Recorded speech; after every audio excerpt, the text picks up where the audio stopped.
안녕하세요. 해피해피TV입니다. 지난 시간 계시록 1장 낭독과 해설을 하였습니다. 요한계시록은 총 22장 404절로 기록이 되어 있습니다. 기록된 시기는 예수님 부활 승천하신 후 AD 95년경에 사도 요한이 반모섬에 유배되었을 시 환상 중에 나타나 계시록 전장의 내용을 보여주시고 기록한 책이 계시록입니다. 한 가지 질문이 들어와서 말씀드리겠습니다.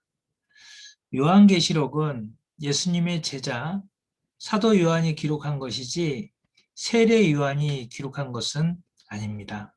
알고 계셨으면 좋겠습니다.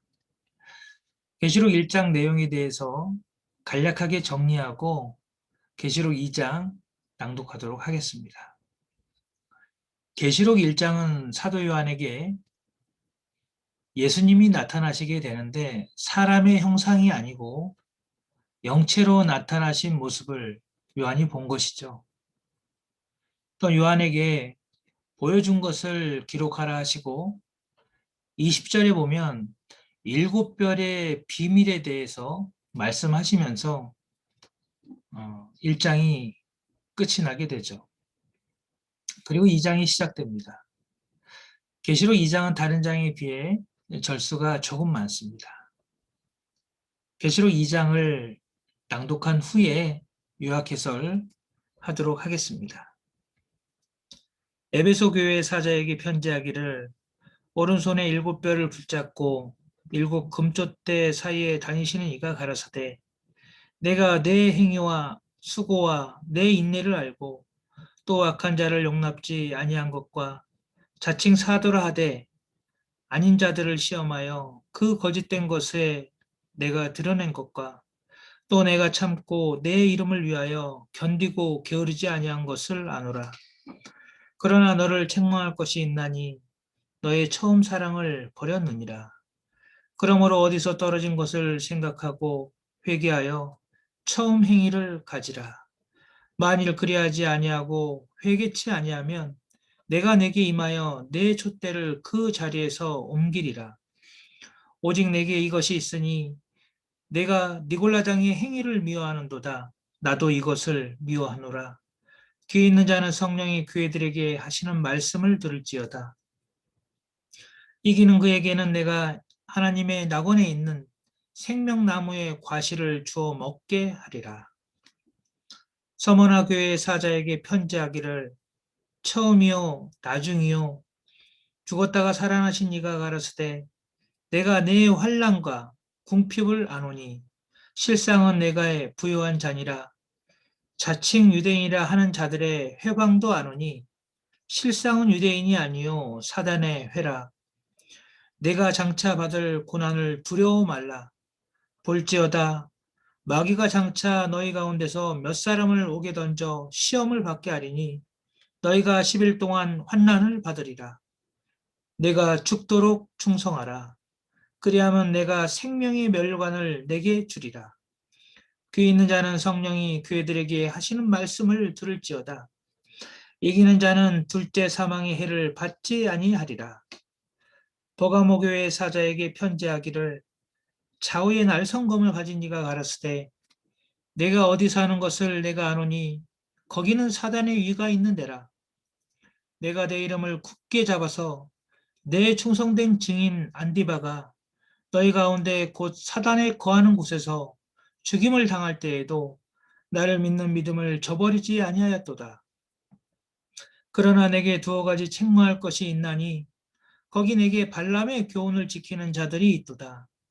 발람이 발락을 가르쳐 이스라엘 앞에 올무를 놓아 우상의 제물을 먹게 하였고 또 행음하게 하였느니라. 이와 같이 내게도 니골라당의 교훈을 지키는 자들이 있도다. 그러므로 회개하라. 그리하지 아니하면 내가 내게 속히 임하여 내 입의 검으로 그들과 싸우리라. 귀 있는 자는 성령이 그들에게 하시는 말씀을 들을지어다.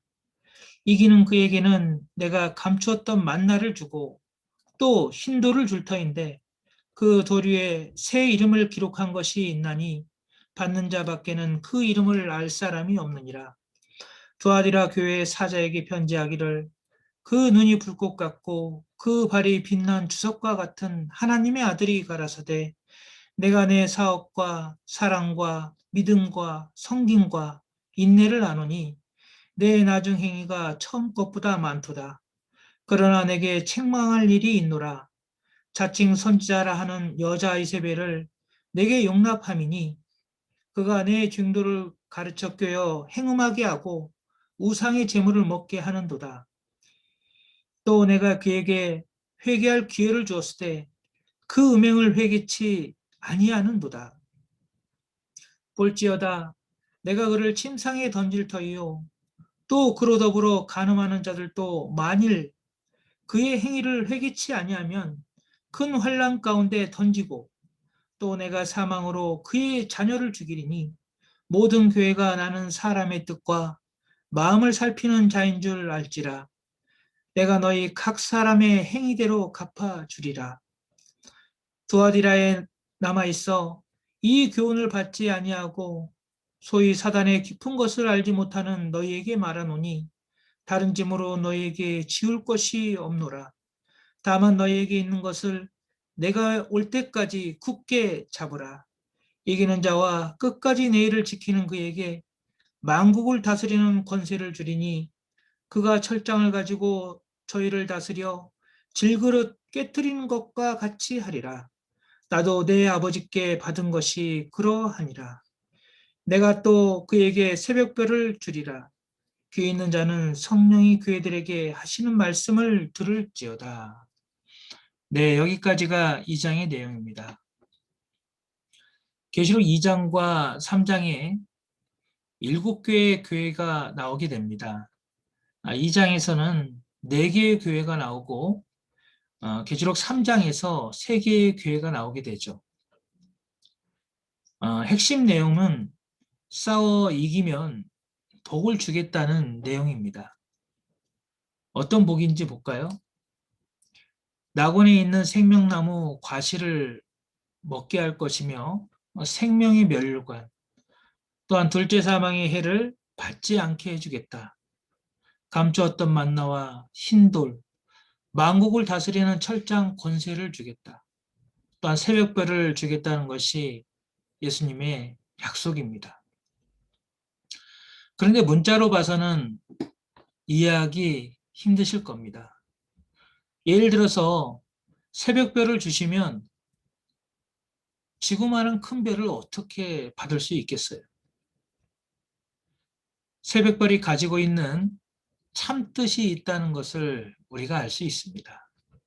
그렇다면 이 부분도 알아야 되겠습니다. 또 그냥 주는 것도 아닙니다. 하나님의 말씀대로 했을 때 주신다는 것이죠. 누구와 싸워 이기라고 하는가 봤더니 니골라당, 사단의 회, 발람, 이세벨 이런 자들과 이기라고 합니다. 사도 요한이 계시록을 기록할 당시에는 발람은 이방 술사인데요. 모세 때 1500년 전의 사람입니다. 또한 이세벨은 1000년 전에 등장한 아방의 부인이죠. 세상에 존재하지도 않는 사람들과 어떻게 싸울 것이며 어떻게 또 이길 수 있겠습니까? 싸울 대상도 없고 이길 수도 없으니 그렇다면 예수님이 주신다는 그 복을 받을 수 없는 것일까요? 우리가 냉정하게 생각해 보면 그 당시에 악한 행위를 했던 사람들을 빗대어서 정말 우리에게 말씀하시고자 하는 참뜻이 있다는 것을 우리가 생각해 볼 수 있다는 것입니다. 여기까지가 계시록 2장의 요약 해설이었습니다. 다음 시간에 요한계시록 3장 낭독과 해설로 다시 찾아뵙도록 하겠습니다. 구독 꼭 눌러주세요. 감사합니다.